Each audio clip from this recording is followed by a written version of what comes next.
ମାତୃଶକ୍ତିର ସଶକ୍ତିକରଣ ସମୟର ଆହ୍ୱାନ।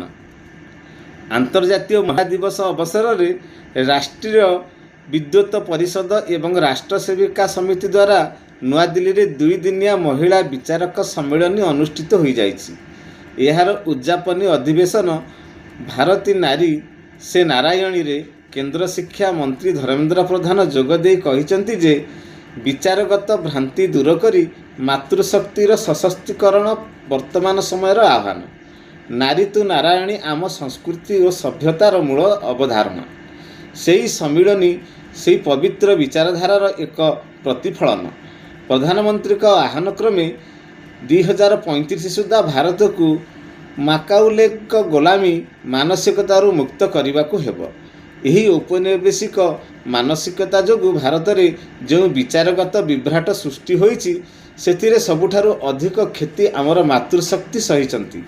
ଆମର ମୂଳ ପରମ୍ପରାକୁ ବଦଳାଇବା ପାଇଁ ହୋଇଥିବା ପ୍ରୟାସକୁ ଏବେ ସଂସ୍କାର କରିବାର ସମୟ ଆସିଛି। ବେଟି ଏବଂ ମାତୃଶକ୍ତିର ସଶକ୍ତିକରଣ ସଂକଳ୍ପକୁ ସିଦ୍ଧ କରିବା ପାଇଁ ଆମକୁ ଏକ ସମାବେଶୀ ଦୃଷ୍ଟିଭଙ୍ଗୀ ଏବଂ ସାମଗ୍ରିକ ଦୃଷ୍ଟିକୋଣ ସହ ଆଗକୁ ବଢ଼ିବାକୁ ହେବ। ଏହି କାର୍ଯ୍ୟକ୍ରମରେ କେନ୍ଦ୍ରମନ୍ତ୍ରୀ ଶ୍ରୀ ପ୍ରଧାନଙ୍କର ଧର୍ମପତ୍ନୀ ମୃଦୁଳା ଟି ପ୍ରଧାନ, ସମାଜସେବୀ ପଦ୍ମଭୂଷଣ ସ୍ୱାଧୀ ଚିଦାମ୍ବରଙ୍କ ସମେତ ବହୁ ମହିଳା ବିଚାରକ ଏହା ଶିକ୍ଷାବିତ ଯୋଗ ଦେଇଥିଲେ।